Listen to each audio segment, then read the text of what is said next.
Action king Arjun నటించిన blast zone movie Telugu version box office వద్ద మెల్లగా పికప్ అవుతోంది. ప్రమోషన్స్ పెద్దగా లేకపోవడంతో మొదటి రోజు ఈ సినిమా కేవలం 21 లక్షల షేర్ మాత్రమే కలెక్ట్ చేసింది.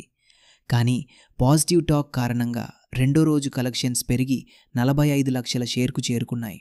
ఫస్ట్ వీకెండ్ ముగిసేసరికి నైజాం నుంచి 37 లక్షలు, సీడెడ్ నుంచి 8 లక్షలు, ఆంధ్ర ప్రాంతం నుంచి 20 లక్షల షేర్ వసూలు చేసింది.